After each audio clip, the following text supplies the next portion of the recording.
C'est un scandale mondial, voire international, ce qui vient de se passer au Cameroun, ou qui se passe au Cameroun. C'est la presse étrangère qui nous informe de ce qui se passe dans notre pays. On découvre que le Cameroun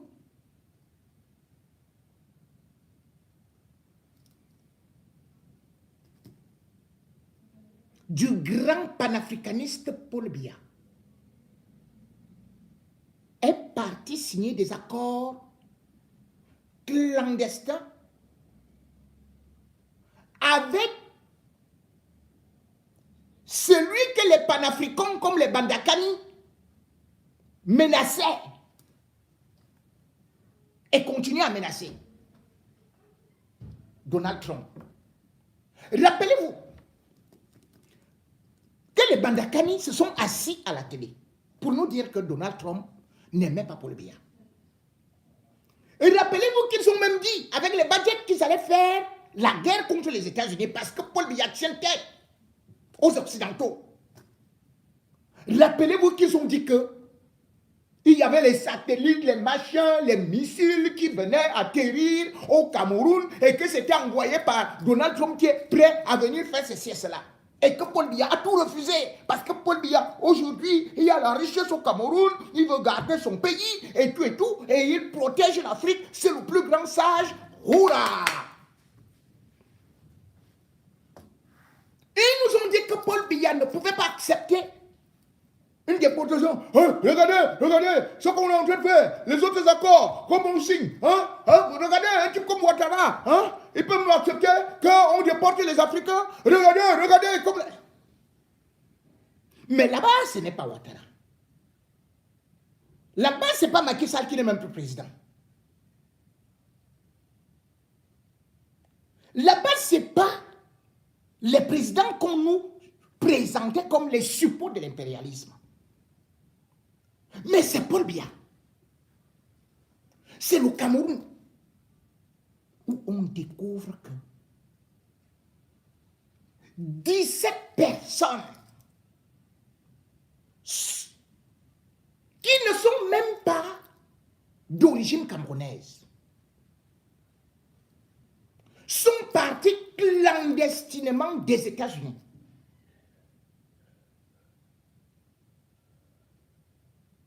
Ont été déportés nuitamment, enchaînés, alors que ces personnes bénéficiaient du droit d'asile et étaient placées même sous protection judiciaire, donc ne pouvaient jamais être déportés. Ces gens sont arrivés au Cameroun. On ne sait à quelle heure.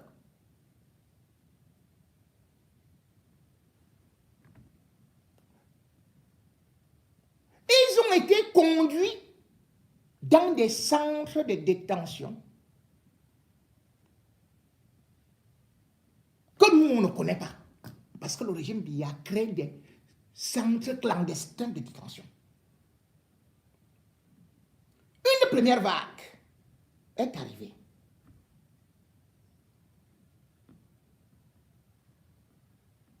Neuf. Puis une deuxième vague. 8. Lundi dernier.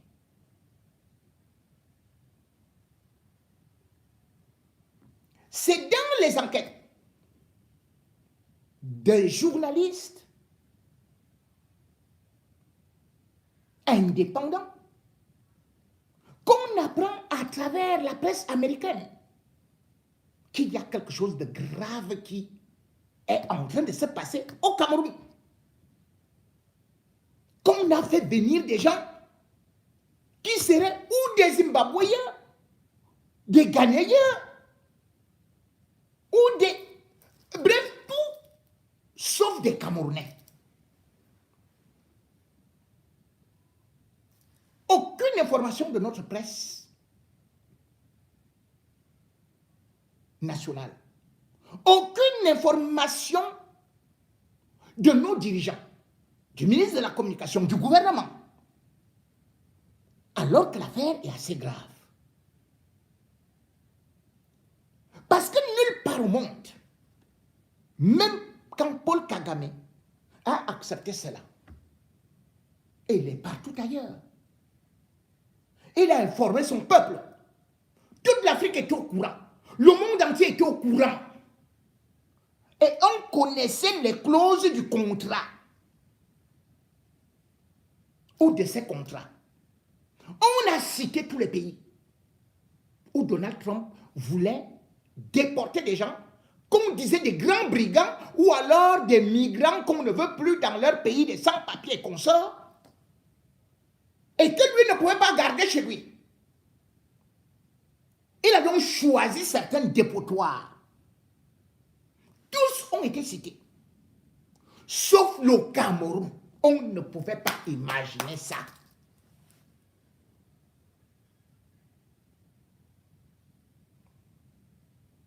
C'est là dont on comprend le degré de méchanceté de Paul Biya,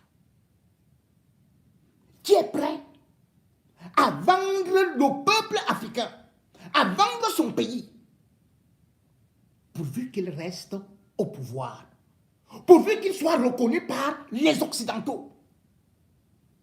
De la même manière, le même Paul Biya avait fait un complot contre Kadhafi, qu'il avait livré à Sarkozy.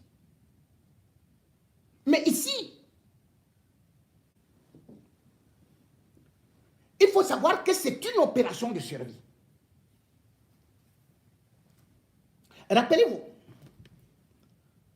après le braquage électoral, le vol en Mondovision, la communauté internationale refuse d'adresser des félicitations à Paul Biya. Et jusqu'à présent, l'Union européenne n'a rien dit. La France, même qui est souvent complice, est restée bouche bée. Et subitement, on a vu un communiqué des États-Unis. Un communiqué des États-Unis de l'administration Trump, c'est-à-dire l'ambassadeur des États-Unis à Yaoundé, qui fait un communiqué pour prendre note de la victoire de Paul Biya. Bref, il valide ça. On se pose d'abord 1500 questions. Mais comment c'est l'ambassadeur des États-Unis qui peut le faire dans la mesure où on sait que pour le premier mandat de Trump, l'homme qui a été le plus humilié, le chef d'État africain qui a été le plus ridiculisé, c'était Paul Biya. Il avait même refusé de le recevoir. Et d'ailleurs, son secrétaire d'État américain, Tibor Nagy, avait demandé à Paul Biya de quitter le pouvoir et de partir dans l'honneur. Et il avait même déclaré qu'après le Soudan, ce sera le Cameroun qui va tomber. C'est sous l'administration Trump que le Cameroun a été exclu de la voie. Mais comment peut-on donc dire que Trump, qui savait déjà que ce pays est dirigé par un dictateur, qu'il a même refusé de recevoir lors d'un dîner qu'il offrait au chef d'État africain à New York. Comment un président qui avait ridiculisé Chantal et Paul Biya, qui était arrivé à l'entrée de la réception, et on leur a dit, leur nom n'est pas là, de foutre la paix. Paul Biya avait tourné le dos. Définitivement, il n'y allait plus. Il revient au pouvoir. Et c'est au moment où Paul Biya triche, on tire sur les manifestants, que le monde entier se révolte. C'est là l'ambassadeur américain adresse une lettre à Paul Biya. Pire, on va apprendre que Marco Rubio, le secrétaire d'État, le bras droit de Trump, et c'est Mbondayolo qui publie ça, le directeur du cabinet civil, que hurrah, avec les bidjans à gauche, bidjans à droite, que Marco Rubio vient d'avoir un entretien avec Paul Biya pour le féliciter. On s'est dit d'abord qu'il y a quelque chose qui ne va pas. Comment ils peuvent féliciter Biya dans de telles conditions? Où on a vu les trucages de l'ECAM, où on a vu comment est-ce que Clément Atangana a fait ses CS. Oh, on a tout vu et tout. Et comment un homme dont on sait de l'extrême droite raciste, Marco Rubio, il n'a jamais caché ça, peut-il féliciter Biya?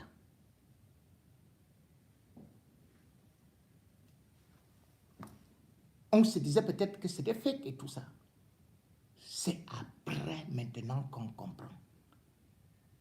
C'est-à-dire que sachant que Biya était sur un siège éjectable, Marco Rubio l'a appelé, lui a dit, voilà ce que les sénateurs disent. Les sénateurs m'ont interpellé. Ils sont 31. Et ils nous demandent de te dégager. Et on va te dégager. Qu'est-ce que tu nous proposes? Puis il a dit, prenez tout ce que vous voulez. Prenez tout ce que c'est vous que je veux me proposer. Moi, je vous entends, il y a les matières premières chez moi. On peut me mettre le contrat d'exclusivité sur les mines, Voilà comment est-ce que les gars mettent la main, ils font main basse sur le mercure. On commence à citer des pays qui sont sous restriction qu'ils ne doivent pas voyager. Mais on voit qu'on évite le Cameroun. On commence à dire non, c'est parce que les Camerounais sont intelligents, ils apportent ceci. Oh, ils travaillent aux États-Unis, on dirait que. Donc les Nigérians, les Sud-Africains et tous les autres là n'apportent rien. Il n'y a pas de milliardaires camerounais trop reconnus aux États-Unis. Mais les autres, ils ont des milliardaires et tout, et tout, et tout. Mais comment on peut dire qu'on...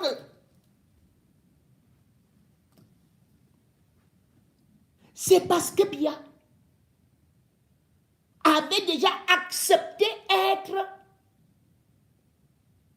la tête de pont, la clé de voûte de la néocolonisation du régime Trump. Comme à l'époque, les Américains aujourd'hui sont à la recherche des matières premières. Donald Trump ne s'en cache pas. Il est parti au Venezuela, il a pris un président qui voulait machin, il a dit Maduro, allez, viens ici. J'étais mort au Guantanamo. Après, il a dit aux autres présidents, vous ne me voulez pas me donner ceci et cela, allez, je viens, je vous porte. Et ils se sont retournés en Afrique. Et comme toujours, c'est le Cameroun en tête. Un discours a été donc prononcé par Marco Rubio. C'est lui qui, nous disait-on, était le grand ami de Biya.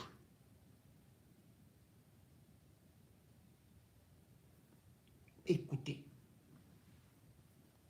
Marco Rubio, Donald Trump et Paul Biya ont donc décidé la recolonisation de l'Afrique. Biya a validé cela. La traite des Noirs, la déportation des Noirs. Lui, c'est l'histoire qui ne bégaye pas, mais qui se répète. ce qui se passe au Cameroun actuellement avec des gens, des êtres humains dont on ne respecte pas les droits, qui sont enchaînés comme à l'époque, jetés dans un avion et envoyés au Cameroun.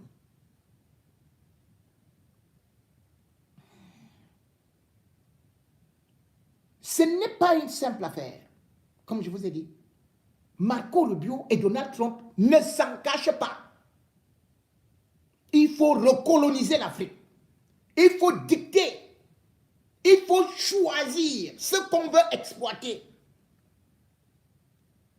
Ceux qui nous disaient que, oh, on va faire ceci, on va lutter contre Trump. Voilà, alors c'est Paul Biya, qui est le tout premier président francophone à signer un tel accord. Écoutez déjà Marco Rubio. Dans son fameux discours sur le colonialisme, le grand poète Aimé Césaire établissait un lien plutôt évident pour lui entre colonialisme et barbarie européenne. Pour lui, la violence coloniale finit toujours par revenir vers l'Europe elle-même. Et cet extraordinaire ouvrage a été publié il y a 76 ans, rendez-vous compte. Après tout ce temps, c'est un Américain qui vient donner raison, d'une certaine façon, à Césaire. C'est en cherchant à calmer et en cherchant à rabibocher d'une certaine façon les Européens avec les Américains que le secrétaire d'État américain Marco Rubio, qui s'exprimait samedi 14 février à l'occasion de la conférence de Munich sur la sécurité. C'est dans cette occasion, donc dans ce contexte, que Marco Rubio a délivré l'un des discours les plus réactionnaires, les plus racistes même, et ouvertement colonialistes qu'on ait entendu de la bouche d'un haut responsable américain depuis longtemps. On écoute. Pendant 5 siècles, jusqu'à la fin de la Seconde Guerre mondiale, l'Occident était en expansion. Ses missionnaires, ses pèlerins, ses soldats, ses explorateurs déferlaient depuis ses rivages pour traverser les océans, coloniser de nouveaux continents et bâtir de vastes empires s'étendant aux 4 coins du globe. Mais en 1945, pour la première fois depuis l'époque de Christophe Colomb, il était en déclin. L'Europe était en ruine. La moitié du continent vivait derrière un rideau de fer et l'autre moitié semblait destinée à le rejoindre bientôt. Les grands empires occidentaux étaient entrés dans leur chute finale, accélérés par des révolutions communistes sans Dieu et par des soulèvements anticoloniaux qui allaient transformer le monde et étendre le marteau et la faucille rouge sur de vastes portions de la carte dans les années à venir. Dans ce contexte, à ce moment-là comme aujourd'hui, beaucoup en vinrent à croire que l'ère de domination de l'Occident était arrivée à son terme et que notre avenir serait voué à n'être qu'un écho faible et pâle de notre passé. Alors à partir de là, c'est déjà évidemment très choquant. Il convoque une époque de la grandeur d'un Occident qui n'était si puissant qu'en asservissant les peuples du Sud colonisés. Cette façon de raconter le passé, les mots utilisés pour parler du présent, tout dans ce discours véhicule les idées et une idée persistante que les peuples occidentaux auraient vocation à guider, à dominer les autres. La suite est encore plus intéressante. Mais ensemble, nos prédécesseurs ont compris que le déclin est un choix qu'ils ont refusé de faire. Voilà ce que nous avons déjà accompli ensemble, et voilà ce que le président Trump et les États-Unis souhaitent faire à nouveau aujourd'hui avec vous. C'est pourquoi nous ne voulons pas que nos alliés soient faibles, car cela nous affaiblit. Nous voulons des alliés capables de se défendre, afin qu'aucun adversaire ne soit jamais tenté de mettre à l'épreuve notre force collective. C'est aussi pourquoi nous ne voulons pas que nos alliés soient entravés par la culpabilité et la honte.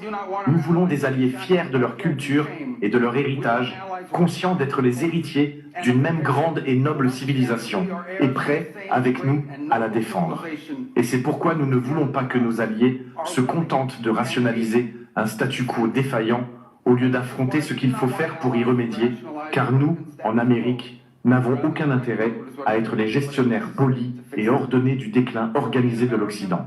Le message est assez clair, hein. L'Occident doit se ressaisir, se protéger, retrouver sa puissance et surtout défendre sa cohésion défendre cette cohésion face à ce qui est présenté comme une menace civilisationnelle. En gros, l'immigration, le déclin industriel, la perte d'influence. Marco Rubio ne fait aucun détour quand il s'agit d'évoquer ce qu'il considère comme un risque d'effacement civilisationnel. Et il harangue les Européens et les Américains à sauver une civilisation commune, héritée d'un passé chrétien et occidental, et retrouver de sa superbe en renouant avec ce qui a constitué l'hégémonie de cet Occident, la domination coloniale. Tout cela sous les ovations d'une salle totalement acquise. Et quand on y pense, toute cette pensée est finalement cohérente avec la politique intérieure et internationale de Donald Trump.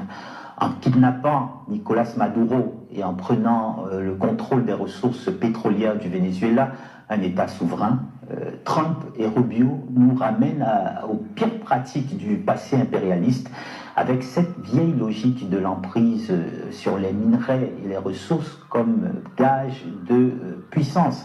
C'est le cœur même du projet colonial et du partage de l'Afrique en 1884, du moins entre 1884 et 1885, quand 14 dirigeants occidentaux se sont réunis à Berlin pour découper le continent africain comme s'il s'agissait de leur propriété personnelle. Concrètement, quand on entend Marco Rubio parler de défendre la civilisation, l'histoire nous oblige à écouter plus attentivement. De fait, au XIXe siècle, la colonisation européenne se justifiait déjà ainsi. Jules Ferry parlait même d'une mission civilisatrice. Mission civilisatrice, donc, toute une pensée de la hiérarchie raciale déjà très infâme. Rudyard Kipling réussissait même l'exploit d'enjoliver et de poétiser cette horreur dans Le fardeau de l'homme blanc, poème du moins dans lequel l'Empire n'était pas seulement présenté comme une œuvre de domination, mais comme une responsabilité morale. Aujourd'hui, les mots ont changé, mais la logique idéologique est-elle vraiment différente? Il suffit d'observer la gêne, voire le déni que provoquent à chaque fois les sujets mémoriels. Pire encore, on a atteint des sommets d'indécence en 2005, quand des parlementaires, ont tenté de faire voter une loi prévoyant que des programmes scolaires reconnaissent le rôle positif de la colonisation. Face au scandale provoqué par ce débat abject, le texte avait finalement été retiré. Mais ce débat révélait déjà une réalité qui vaut encore aujourd'hui. Une partie importante de l'opinion française continue tout simplement de percevoir la colonisation comme une œuvre ambivalente, voire bénéfique. Vous voyez donc que ceux qui vous disent que Biya est un panafricaniste découvrent donc qu'il est plutôt le complice des Occidentaux, des racistes. Comment est-ce qu'on peut expliquer ceci? Le pire, c'est que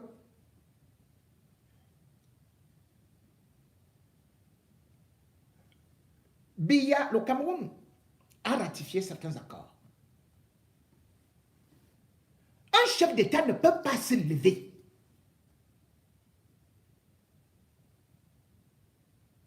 il n'informe pas le Parlement,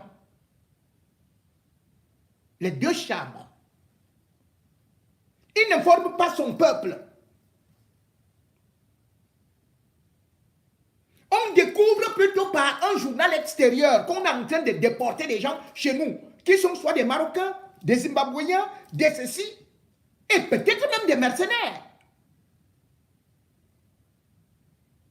Parce que demain ou après-demain, ce sont les mêmes gens qui vont dire que les mercenaires sont venus détruire le Cameroun. Vous les avez vus. Certains sont déjà au Nigeria. Ils ont dit qu'ils partaient bombarder là-bas Boko Haram. On ne peut pas bombarder Boko Haram une seule fois et ça finit. Vous avez vu 100 soldats américains débarqués là-bas. Les gens qu'ils envoient là, vous êtes sûr que ce ne sont pas les espions formés? Ils sont partis, on ne connaît même pas leur CV. On dit qu'ils sont partis d'Alexandria, ou bien ils sont partis de... Et ils atterrissent directement au Cameroun par un avion des services secrets. Quelle est leur mission au Cameroun? Demain ou après-demain, c'est comme ça que Maduro s'est retrouvé.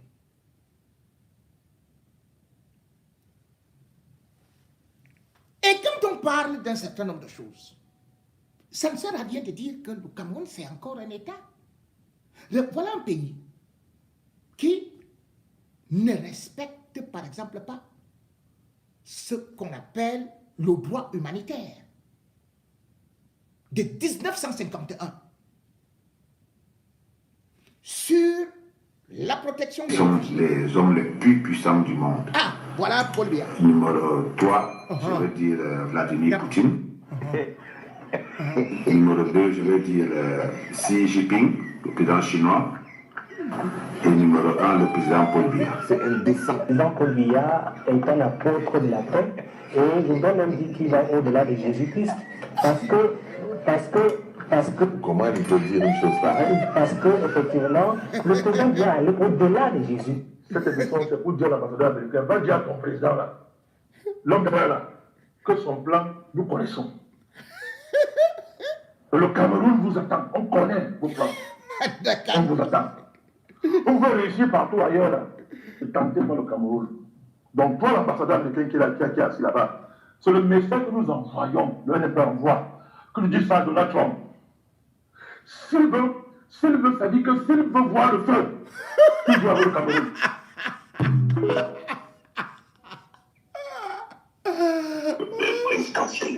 If a thing like that were to happen in Cameroon, do you think we have the military, weaponry, expertise, and intel to be able to withstand such an attack? If Le colonel qui s'est pas tiré là. Oh, mon ami Vous Badjet. savez que mon credo, c'est que les militaires n'ont rien à voir avec le pouvoir dans un pays. Non. Moi, je suis totalement opposé au pouvoir par la violence. Spécialiste anti-américain.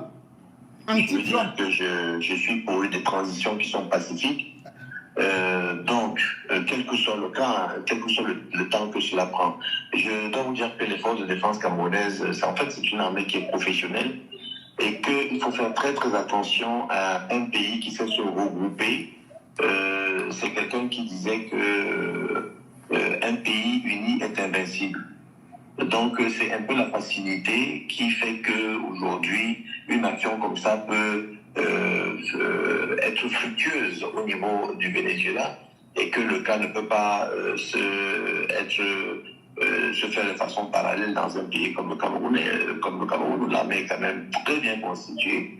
Je pense que ce serait le cimetière de ceux qui viennent faire une telle opération. Ça, je suis assez catalogué. Je ne parle pas par chauvinisme. Ce serait le cimetière de ceux qui viendraient faire ce genre d'opération. Une armée professionnelle, mais un pays uni, c'est pas un peu fort quand même, Dr Badjek, avec la crise ou la guerre en zone anglophone? On n'analyse pas la crise camerounaise en ce moment. Je disais que j'ai cité, n'est-ce pas? Certainement au Cameroun en ce moment, il y a des problèmes que nous connaissons tous et que c'est peut-être l'unité nationale qui en prend un coup. Mais je parlais Il faut partir, monsieur, s'il vous plaît. Et en plus, ce serait l'occasion de laisser la place à un Camerounais qui, au moins, resterait au Cameroun. En 2006 et en 2009, Biya a passé un tiers du temps hors du pays, souvent en Suisse, au point où c'est sûr que quand il rentre au Cameroun, les douaniers lui disent « Bon séjour ». D'ailleurs, le mec est tellement en confiance qu'il était encore en Suisse avant l'élection. Finalement, il est revenu au pays et dis-toi qu'il a tenu son premier meeting de campagne seulement 5 jours avant le vote. Et face à Biya, il y avait 11 candidats et le plus prometteur, c'était son ancien ministre Issa Chiroma, qui a presque 80 piges et qui a passé 20 ans dans la majorité. Après, je critique, mais en vrai, durant ses nombreux mandats, il y a une chose qu'il a réussi. Faire du Cameroun l'un des pays les plus corrompus au monde. Là-bas, il n'y a pas de pot de vin. C'est des citernes de vin. Signé ici. Ce contrat assure votre maintien au pouvoir et votre sécurité financière personnelle malgré les turbulences. Si tu sauves ton siège en condamnant ton peuple, tu n'es plus un chef. Le transfert est sécurisé, sans traçabilité publique. Votre avenir privé est garanti, peu importe l'instabilité de votre nation. Si je sécurise mon compte avant ma nation, j'ai déjà trahi mon serment. L'or quitte le pays chaque semaine. Mais nos hôpitaux manquent de tout. Où part notre richesse? Je regardais les statistiques mondiales, mais je n'avais jamais regardé les visages. Sans notre appui stratégique, vous risquez l'isolement et la pression économique. Refuser ce contrat serait un suicide. Un pouvoir validé par l'extérieur n'est pas souverain. Il est simplement une marionnette bien habillée. On dit que nos dirigeants sont achetés par des privilèges personnels. Pourquoi acceptent-ils de nous vendre? On ne manipule que celui qui préfère son confort immédiat à la dignité durable de son pays. Pourquoi disent-ils toujours que nous avons besoin d'aide pour avancer? Parce qu'un peuple convaincu d'être incapable accepte plus facilement des décisions qu'il ne contrôle pas. Sois fier. Papa, pourquoi dans les films les héros ne nous ressemblent jamais? Parce que nous laissons les autres écrire nos récits. Un peuple sans histoire finit figurant dans celle des conquérants. C'est juste un... Bon.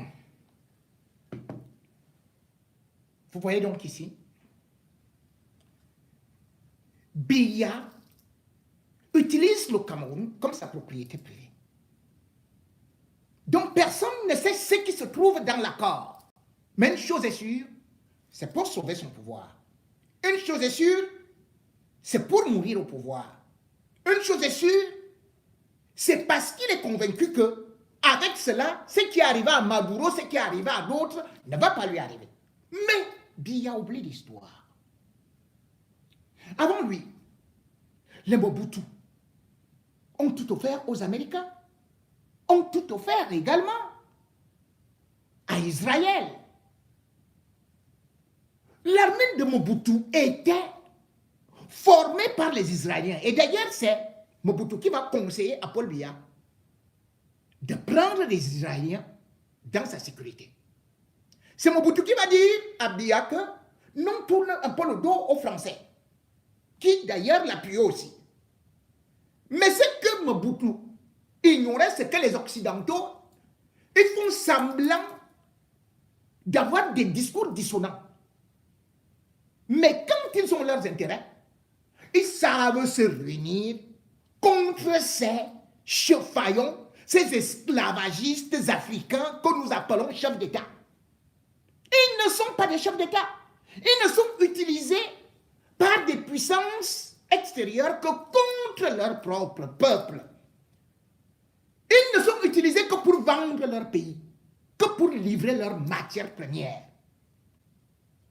Certains font un peu du donnant-donnant, mais avec Biya, on ne comprend pratiquement rien. Donald Trump est venu en disant que d'abord l'Amérique, il ne vient pas pour que, oh, l'Afrique, il ne vient pas pour ceci, il ne vient pas pour vos beaux yeux. Il ne vient pas pour vous aider à vous développer. Il vient chercher et partir avec. Et il a proposé des marchés. Donald Trump a d'abord décidé qu'il allait faire partir 300 étrangers, migrants. C'est ce qu'il a dit. Parce qu'ici, on ne sait même pas ce qui vient au Cameroun là. Si ce sont des migrants ou si ce sont les espions.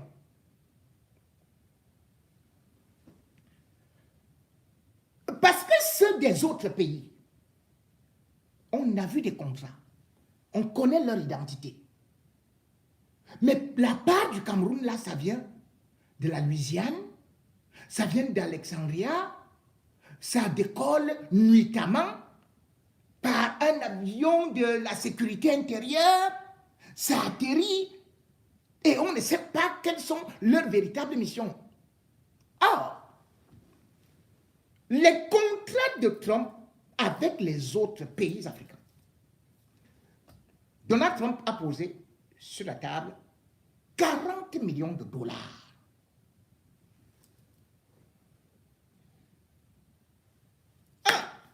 C'était avec le Rwanda. Il a appelé Kagame. Il dit à Kagame, tu vas accueillir cette personne. tout le peuple camerounais et le monde entier, le Sénat américain, tout le monde le sait, même la presse.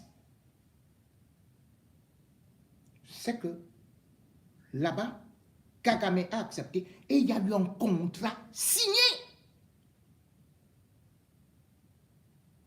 Pour Kagame, le Rwanda devrait gagner 7,5 millions de dollars pour 7 personnes.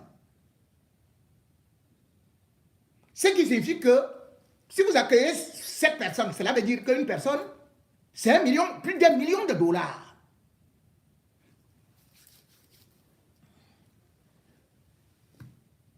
Donald Trump est parti signer à côté de nous avec la Guinée équatoriale. Le contrat est clair. Il a été rendu public. La Guinée équatoriale a accepté contrôler les identités et un pays de dictature comme le Cameroun également a quand même réussi à communiquer à son peuple. Toute la communauté internationale sait que la Guinée équatoriale va accueillir 29 migrants venant des États-Unis. Tout le monde connaît le contrat. Le contrat, l'État équato-guinéen va gagner, lui également, 7,5 millions de dollars. Donald Trump est allé dans le petit État qui nous a fait des problèmes dans la Coupe du Monde, Eswatini. Il les a invités. Tout le monde a vu comment le contrat était posé là.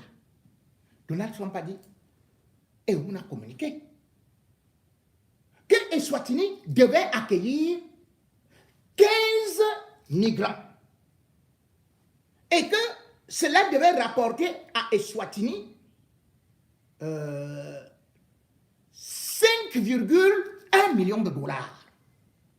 Un petit État comme Eswatini. Avec le Soudan, c'est un pays, vous voyez, ce n'est pas des très très grands pays et tout. Je ne vais pas citer les autres pays. Vous voyez, des exemples. Tout a été clairement dit que chaque migrant devait coûter à l'État américain, au Trésor public américain, 133 333 dollars qu'on devait déverser. Minimum. Parce que le Rwanda, lui, il a su négocier, c'est-à-dire que ces migrants, c'est plus d'1 million de dollars. Mais les autres, on a dit 133 333 dollars. Voilà ça. Dites-moi, d'où sort le Cameroun? Le Cameroun n'est pas sur la liste. Le Cameroun a négocié combien? Où va cet argent? Mais on ne nous a rien dit.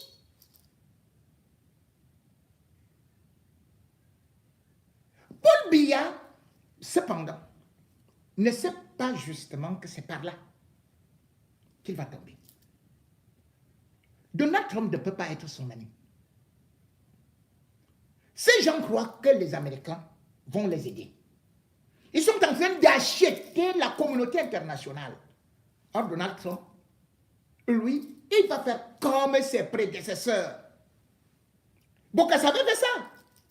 À l'époque, avec la France, Valéry Giscard d'Estaing, il lui donnait tout, la forêt, les ceci. Bokassa a même pris sa femme, a même engrossé sa femme. Mais en fin de compte, qui a bombardé Bokassa? Qui a fait le coup d'État à Bokassa? Contre Bokassa, c'était le même Valéry Giscard d'Estaing à qui il offrait le diamant, les diamants centrafricains. Giscard lui a tout pris, y compris la femme. Aujourd'hui, Paul Biya tombe dans le même piège. Il s'est dit, les Américains vont le protéger parce qu'ils exploitent le mercure. Maintenant, à l'Est, il a tout offert là-bas. Il a dit que vous allez encore ceci et cela. Et on ne sait même pas ce qu'ils sont encore conclus sur les matières, les minéraux du Cameroun, les matières premières, les minéraux. On ne sait pas ce qu'il est parti conclure.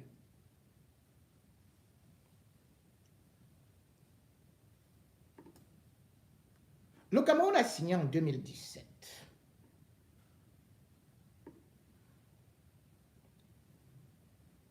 Sous la pression de l'ONU.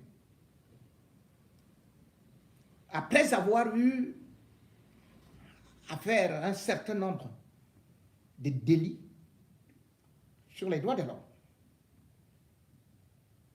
Ils ont donc signé, ratifié encore, des accords sur le droit humanitaire, le droit international, sur la protection des réfugiés et des demandeurs d'asile.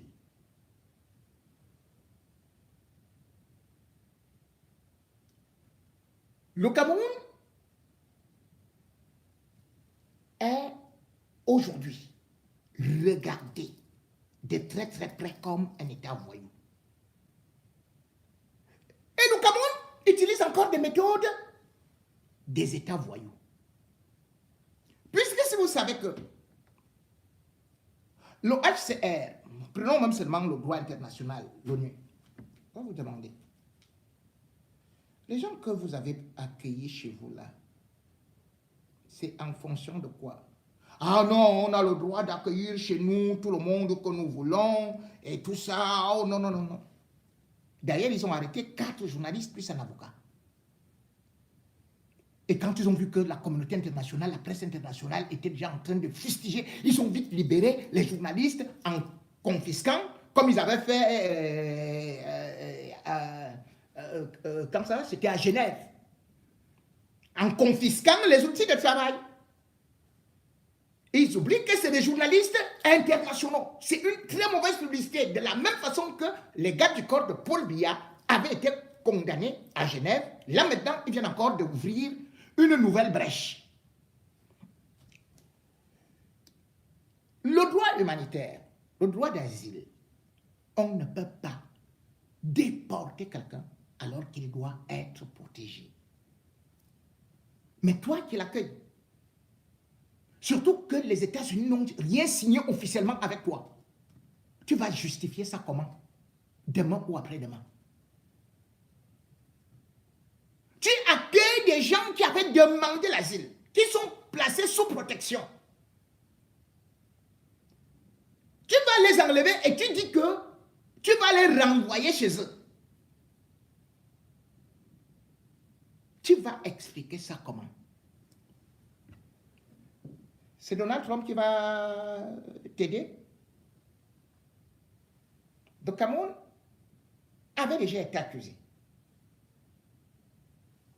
2018, 2019. Le Cameroun a piétiné les règles internationales. Et c'était avec des réfugiés nigériens. On s'était levé comme ça. Les gens de Biya, ils ont dit que bon, allez, on va les porter parce que Bouhari nous avait aussi remis les ambazoniens là, et nous aussi on va lui rendre ceci et tout et tout et tout et tout. Donc, au 29 juillet 2018, on les charge dans un camion. Dans le département du Mayo-Savant, puisque là-bas, il y a la guerre et tout et tout et tout, il y avait un engin explosif improvisé. Bim!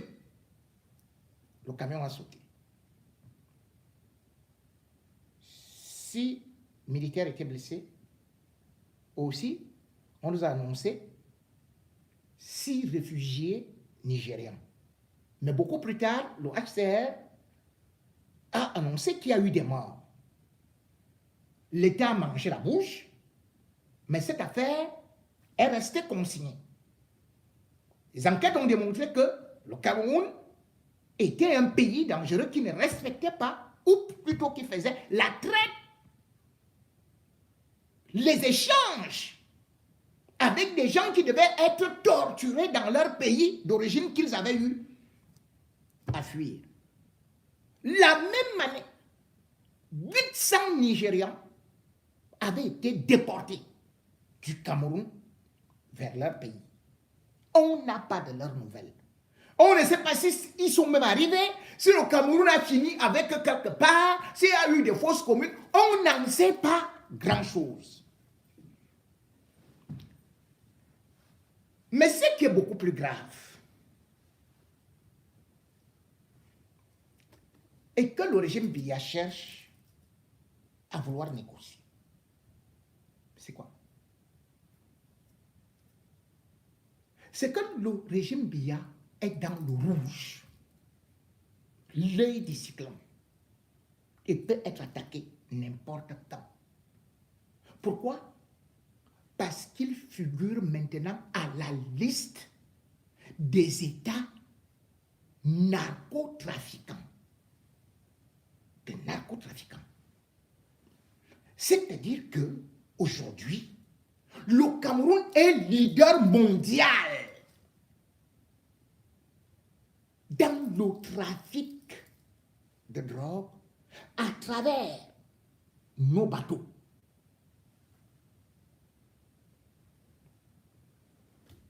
En 2024, l'Union européenne a donné le carton rouge, a exclu les bateaux camerounais. Que non, vous là, vous portez trop de drogue, trop de ceci et ça. On ne veut plus de vous. On n'a cru que ces avertissements qui dataient de 2023, que les autorités camerounaises allaient au moins faire un effort de pouvoir régler cela. Mais non, la porosité de nos frontières, la corruption rampante dans toutes les sphères de l'État, et surtout l'absence d'un patron, le libertinage et aussi les clans aujourd'hui qui veulent se faire beaucoup d'argent pour s'acheter des armes, qui recyclent, qui font le blanchiment, donc dans le financement du terrorisme. Voilà ce qu'est devenu le Cameroun.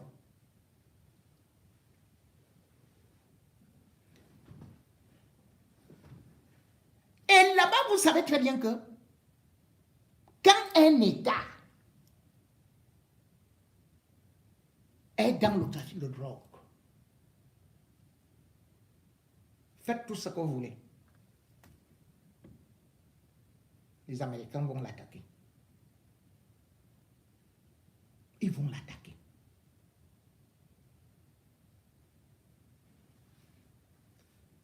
Wait and see.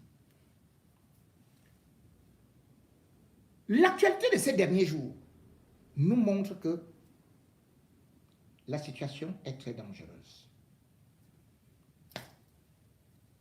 Le 12 janvier 2026,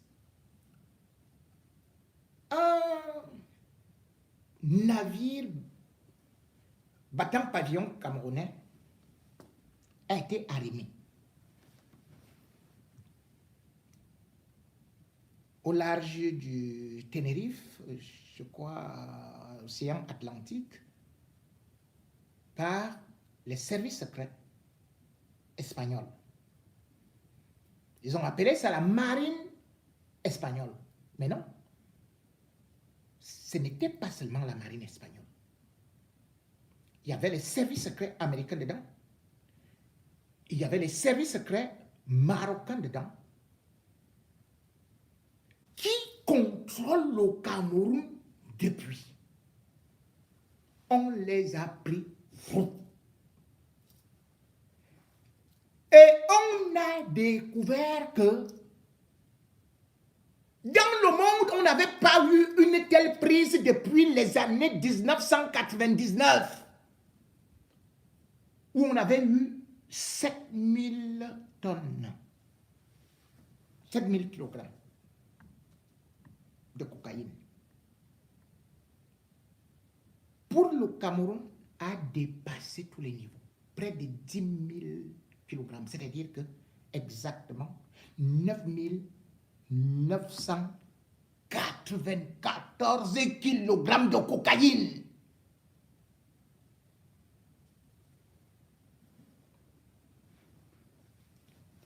Dans eux, ils appellent ça, bon, on va appeler bateau, mais ils appellent ça bâtiment.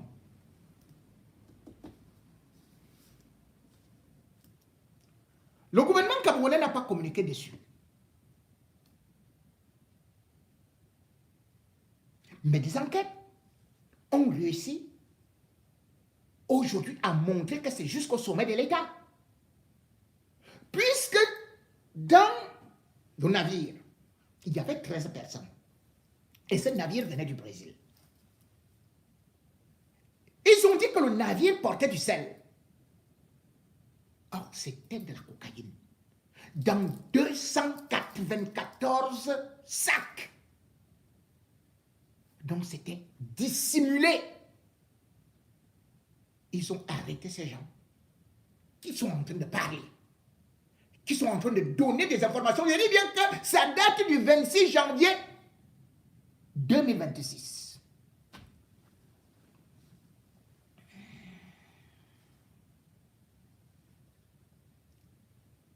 Vous croyez que les États-Unis vont vous voir, l'Union européenne va vous voir faire des trafics de drogue et faire ceci et cela? Après, ils vont vous dire que non, vraiment, vous êtes très, très gentil et tout ça.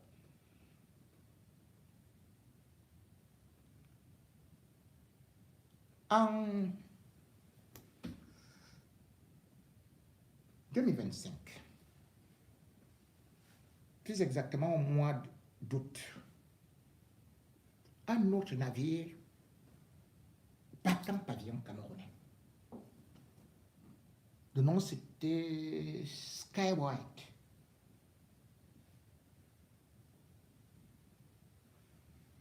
Lui aussi, il a été pris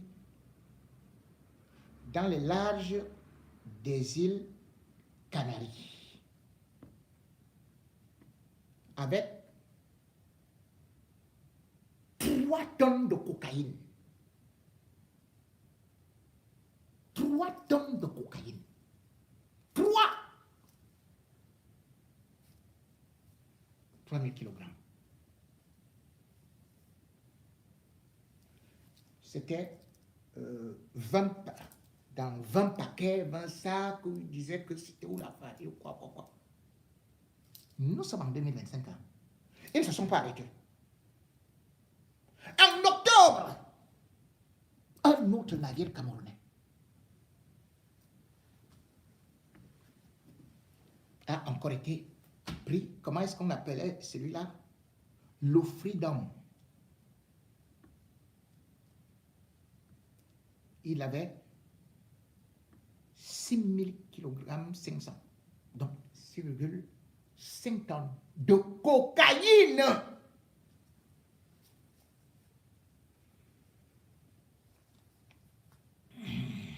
Le Freedom. Nous sommes en octobre. Quand vous regardez ça, vous vous demandez qui fait ça? Vous comprenez donc pourquoi est-ce qu'ils veulent contrôler le port, l'aéroport? Ngongo contrôle pourtant ça depuis, avec les Moutazés.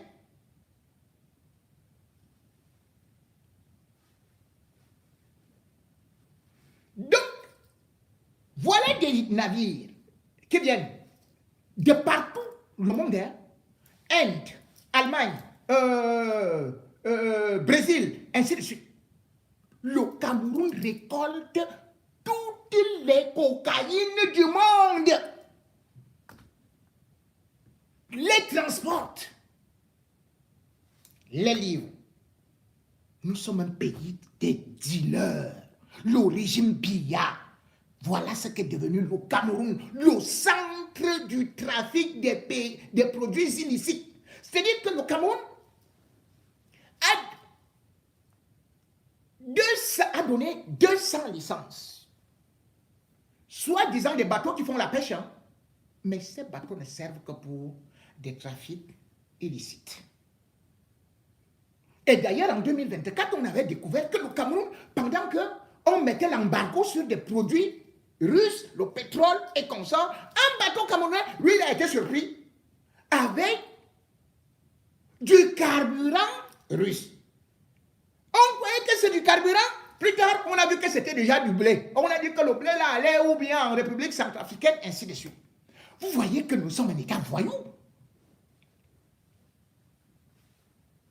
Voilà ce que Paul Biya et sa bande ont fait de notre pays. Des trafiquants de drogue, des vendeurs de cocaïne. Ça ne se passe nulle part au monde. Nulle part. Et aujourd'hui, vous allez vous rendre compte qu'en un an, ceux qui vous parlent du panafricanisme là, en un an, une seule année, le Cameroun a délivré 27 licences aux armateurs. Il n'y a pas un seul Camerounais dedans. Ce sont les étrangers. Il n'y a pas un seul Camerounais dedans. Le seul Camerounais qui voulait faire la pêche, il est là-bas en prison, hein, à la prison principale de Konengi. Zogandera, l'oncle de Martinez. Le régime Biya a vu qu'il avait les bateaux.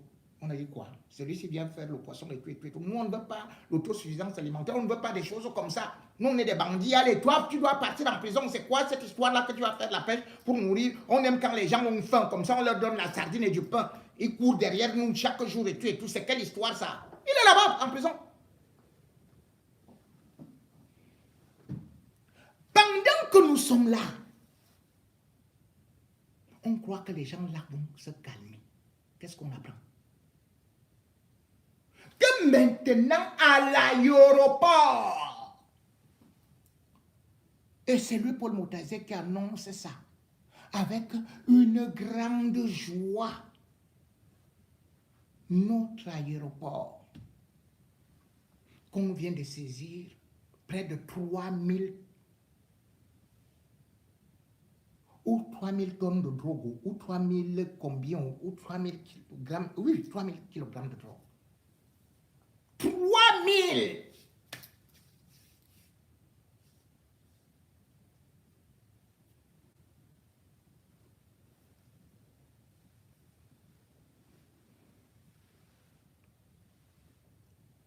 Sur les 3000, est-ce que ça appartient à un opposant? Un opposant peut faire entrer la drogue par comment?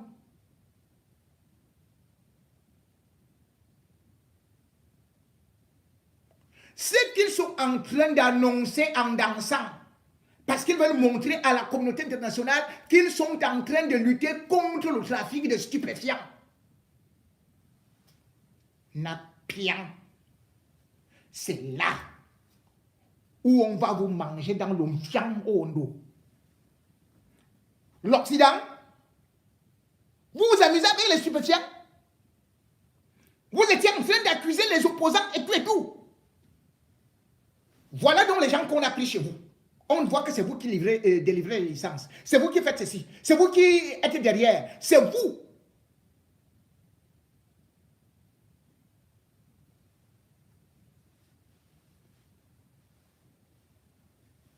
Voilà. Amusez-vous donc avec Donald Trump. C'est vous-même qui l'avez appelé au Cameroun. C'est vous-même qui avez accepté ces espions au Cameroun. Vous savez, ils peuvent arriver, certains sont là comme vous. Vous-même, vous le savez, à la DGRE. Qu'est-ce que vous faites souvent? Quand vous voulez prendre quelqu'un, comme par exemple au London, ou pour les Karpaba, n'est-ce pas, vous envoyez des gens devant le chez eux qui font semblant d'être des call-boxers, d'autres qui font semblant d'être des fous, d'autres qui font semblant d'être tout simplement des taxes. Mais En réalité, c'est pour vous espionner. Vous croyez que Donald Trump est fou? Que Donald Trump va laisser que vous continuiez à produire des stupéfiants, de la drogue? Vous croyez que les militaires qu'il met là, au Nigeria, qui vont bombarder, ils vont s'arrêter là-bas? Il va vous dire que Boko Haram est déjà chez vous. Après, il va vous dire que votre port là, même ça fait déjà trop de problèmes. Entre Ngong, Motazé, on ne comprend pas. Vous ne pouvez pas contrôler votre port, il y a trop de choses qui entrent là-bas et ça met le monde entier en danger. Boum! On va vous bombarder. Voilà! Ça y est, voilà ça que je viens de vous dire alors. La vérité. Vous avez cru acheter Donald Trump. Vous venez d'acheter votre propre mort.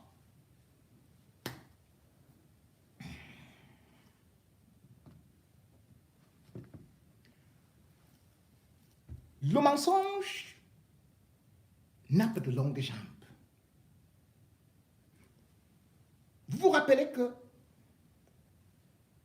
l'Abidjan à gauche, l'Abidjan à droite ont passé le temps à diffuser des fake news, à présenter des opposants, et même les manifestants comme des gens drogués.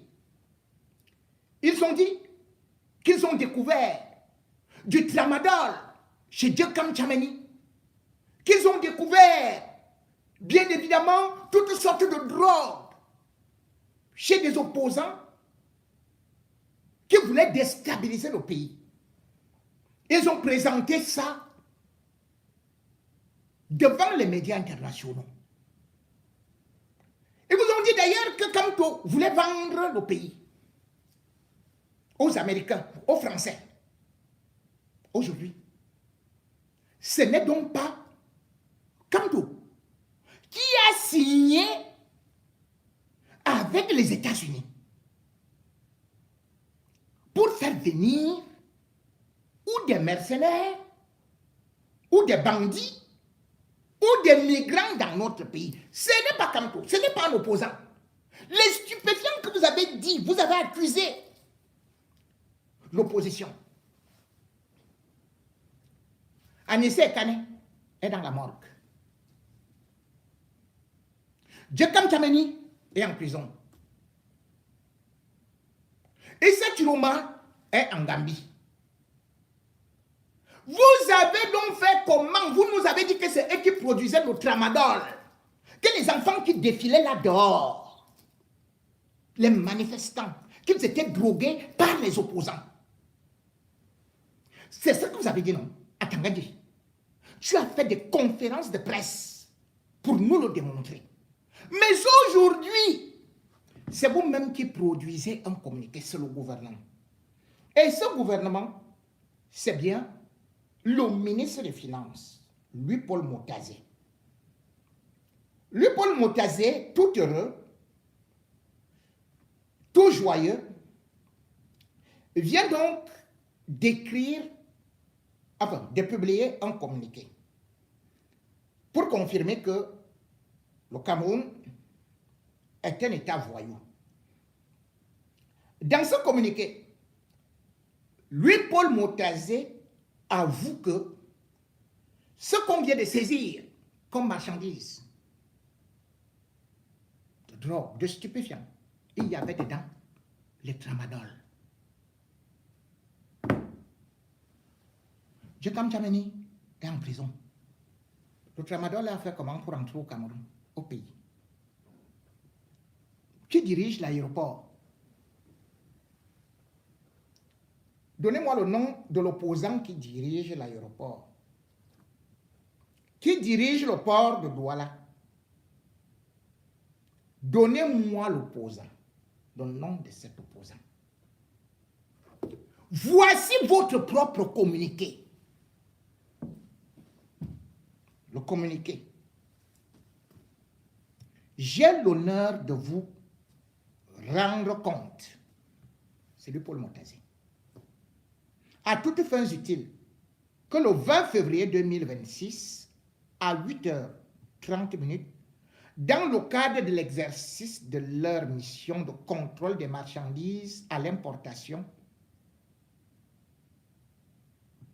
les agents de la subdivision commerciale de Douala, aéroport, ont procédé à la saisie de 2491 kilogrammes de stupéfiants. Samoudou. Suivez la suite. 1057 kg de cocaïne en provenance de l'Allemagne. Est-ce que vous connaissez un opposant qui vit en Allemagne? Il y a l'ambassade du Cameroun en Allemagne. En provenance de l'Allemagne. Et 1434 kg de tramadol de l'Inde et du Sud-Soudan. Continuons. Marchandises prohibées à titre absolu d'une valeur estimée à 90 millions de dollars américains, soit 50 milliards de francs CFA. Continuons. Plusieurs semaines après le débarquement de ces cargaisons ciblées et suivi par nos soins, l'importateur ne s'est pas présenté pour les formalités de dédouanement et d'enlèvement de ces marchandises. Continuons. Les marchandises saisies ont été immédiatement placées sous scellé et remises aux autorités compétentes pour complément d'enquête. En ce qui concerne les 1434 kg de tramadol, le service des douanes travaille en étroite collaboration avec les autorités régionales pour garantir la destruction immédiate et sécurisée de ces produits prohibés. Cette opération s'inscrit dans le cadre d'une série plus large d'interventions stratégiques visant à neutraliser le trafic de substances dangereuses qui menacent la santé publique, l'ordre social et la sécurité nationale. Le ministre des Finances félicite vivement les agents des douanes pour leur sens exceptionnel du devoir, leur vigilance et leur professionnalisme. Il réitère que conformément aux hautes directives de son Excellence, Monsieur le Président de la République, la douane camerounaise demeure un pilier essentiel du dispositif de défense et de sécurité nationale. Signé du Paul Montazé. Mesdames et messieurs, de qui se moque-t-on? Une marchandise a été saisie le 20 janvier. Et en fin février, Moutazé dit que l'importateur ne s'est pas présenté pour dédouaner. La marchandise est arrivée seule. Pourquoi ne donne pas le nom de l'importateur? Vous ne pouvez pas charger des marchandises sans mettre votre nom, votre société. Sinon, cette marchandise ne peut pas entrer. Cette marchandise ne peut pas être dans des conteneurs. Donc, est-ce que vous avez déjà vu sur la planète Terre une marchandise qui arrive sous anonymat? Si on ne vous donne donc pas le nom, cela veut dire que c'est un membre du gouvernement. Ce sont les membres du gouvernement. Alors qu'on vous ment que Djekam Tchemeni avait du tramadol chez lui. Ces produits entrent par où? Et tous ces bateaux qu'on est en train de vous citer, qui vont à travers le monde. Nous avons une douane. Ce n'est pas un opposant qui est là-bas. Le directeur de la douane n'a jamais été un opposant. La direction de la surveillance du territoire, c'est Martin Barganguele. Il n'est pas un opposant. À ce que je sache, il y a par exemple la délégation générale de la sûreté nationale, il y a même la CEMIL, il y a la gendarmerie. Galax et Toka, tu as mis la gendarmerie là-bas, il y a le BIR là-bas. Mais attendez. Mais Ngongo a placé ces gens à l'aéroport de Yaoundé, au port. Au port, c'est port sec. Là, c'est les Israéliens. Comment se peut-il que le Cameroun soit l'épicentre de la mafia des stupéfiants? Et on nous a dit que voilà les opposants qui voulaient détruire le pays, que c'est eux qui détruisaient la jeunesse. Donc Brenda Biala prend sa drogue, c'est stupéfiant. Elle va acheter chez les opposants. C'est ça que vous voulez nous dire? Que Junior Bia et même Franck Bia, ils vont souvent acheter leur drogue là chez les opposants. C'est ça que vous voulez nous dire? Voilà alors ça, maintenant. Voilà ça maintenant. Qui est arrivé? Vous avez donc dit que c'est les opposants qui voulaient vendre le pays. Que c'est Paul Biya qui s'est dirigé le pays. Que c'est avec vous qu'on est sûr. Moi aujourd'hui, ce pays-là, qui est déjà au rouge par l'Union européenne. Soit vous allez tout vendre, même pas tout vendre, tout donner à Trump, y compris le palais, tous les arbres, tout le pétrole, tout. Sinon, bien, il viendra te chercher là-bas. C'est pas ça que les autres sont en train de faire là. Les Bandakani, y compris Momo, nous disait que président Biya, il est le meilleur, il est ceci, il est cela, et tout. Vous avez combattu donc. En 2018, vous avez commencé à combattre Kamto. Vous l'avez présenté comme celui qui apportait l'homosexualité. C'est Brenda Biya qui est sorti. Vous avez dit maintenant que en 2025, c'est Issa Chiroma et son gang qui ont apporté les stupéfiants, les drogues. C'est vous-même comprendre. Pendant qu'aucun d'eux n'est là. Aujourd'hui, ils sont en train de déployer. Parce qu'ils disent que ils doivent tout simplement mourir avec tout le monde. Ils ne veulent pas voir un changement. Comme lui n'a donc plus parlé.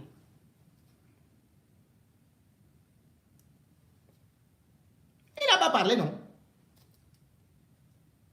Vous avez vu les talibans? Ce ne sont pas les talibans qui vont attaquer votre pays. Aucun taliban n'a encore attaqué. C'est le shérif américain que vous êtes parti chercher là. Qui va donc vous attaquer? Vous confondez de combat.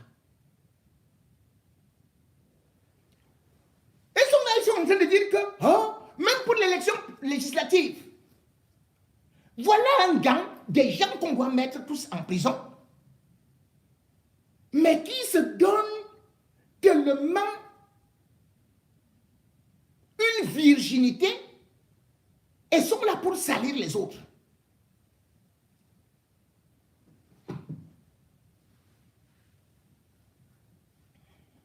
À peine ils ont entendu Kamto dire que maintenant, même pas Kamto, certains militants dire que, les sympathisants du MRC dire que ils vont aller à l'élection présidentielle, pas présidentielle, législative. Qu'est-ce qu'ils ont fait?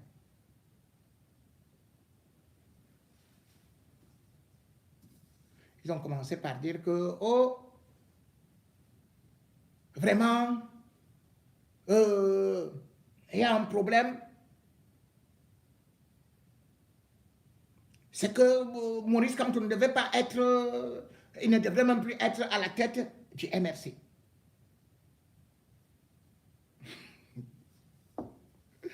Maurice Kamto ne doit plus être à la tête du MRC. Ils sont donc partis chercher qui?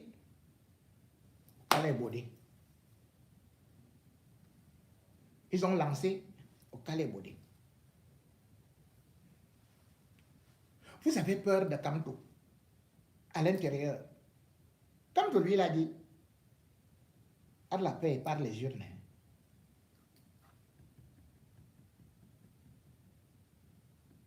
Mais attendez-vous, ce sera par le bombardement. Parce que vous n'avez pas voulu par la paix, par les urnes. Parce que par la paix, par les urnes là, vous pouviez négocier. Mais vous savez que quand la communauté internationale, quand les gens là viennent, parce qu'ils vont dire que vous hébergez les trafiquants de drogue, de cocaïne, c'est un État voyou. C'est-à-dire que chacun d'entre vous, mais vous avez Maduro, un chef d'État, vous avez vu son épouse, non? Ils avaient des menons. C'est ça donc qu'on est en train de faire sur vous, contre vous. On prend là, Et les gens qui sont arrivés là, déjà d'autres étaient là. Et c'est là que vous avez accepté officiellement là. Et d'autres qui arrivent par le Nigeria là. Chacun fait seulement des notes sur vous. Ah! Mon ami, Momo. Pourtant, je t'aime beaucoup. Hein. Quand je vais te voir passer avec les menottes comme ça, alors que toi, tu n'as même pas beaucoup mangé. Hein. Moi, à ta place, je commence à fuir. Tu as vu, non? C'est comme ça que ça commence. Hein. On avait averti. À d'autres qui n'ont pas compris. Même Mobutu, il n'avait pas compris. Vous étiez seulement là pour dire que oh, on a les Amazoniens, oh, on va les mater, on va faire ceci, on va faire cela. On va vous dire que non, non, ici, là. Vous avez vu là l'article des droits de l'homme, là. On vous a dit ceci et cela. Vous avez signé tel ou tel accord. Vous n'avez pas pu respecter ça. Ah, voilà encore. La convention de 1951 sur le protocole international humanitaire. Vous avez violé ça. Ici encore. Voilà. Vous avez le protocole de 1967. Vous avez violé ça sur le droit humanitaire. Ici, vous voici ici. Voici, c'est vous-même qui avez déclaré qu'il y a eu tel nombre de drogues chez vous, tel nombre de stupéfiants. Et voilà encore ici.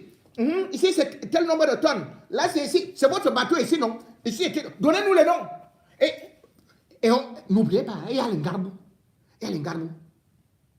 Parce que les petites choses là, ils vont vous dire que non, atteinte aux droits de l'homme. Vous avez dit qu'il y a la justice, mais vous n'avez pas respecté la justice de votre pays. L'article tel dit ceci et cela, vous avez seulement donné 5 ans. Ah, voilà, vous avez enfermé ceci et cela, et on a même les vrais résultats des urnes là. Yay! On va seulement voir comment les gens passent. Avec les menottes. Vous croyez que le Cameroun est au-dessus du Venezuela? Vous avez vu le Nigeria? Trump est arrivé là-bas. Elle a dit que bon, là, on va protéger les chrétiens parce que vraiment, on est là en train de vouloir déranger les chrétiens. Vous voyez que lui, il partait protéger les chrétiens. Il joue ses intérêts.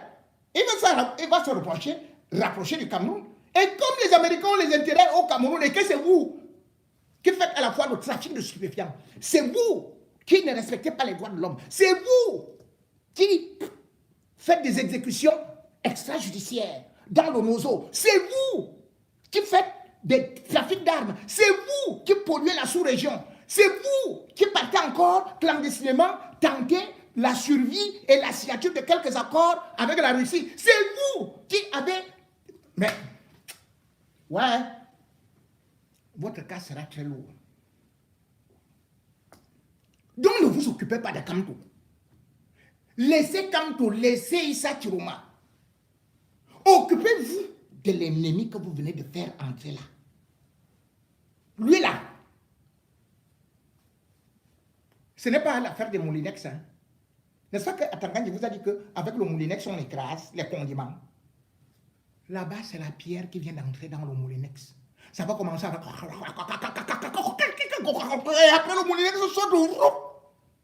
C'est là où vous allez voir les chars, les caterpillars, les missiles sol-air, les Satan. Vous avez dit que ceci et cela. Oh, vous allez voir les Satan 1000. qui vont atterrir à étudier. Paul Biya sera sans caleçon. D'ailleurs, lui-même, déjà, lui reste même comme ça là, toute la journée sans caleçon. Bon. Okay. C'était juste pour vous avertir par rapport à ce que vous venez de faire.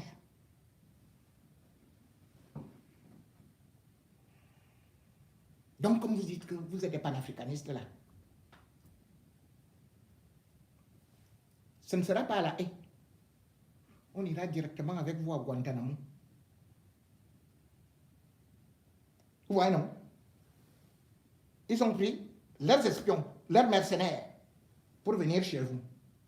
Ce sont les mercenaires là qui vont vous attraper pour partir avec vous chez eux.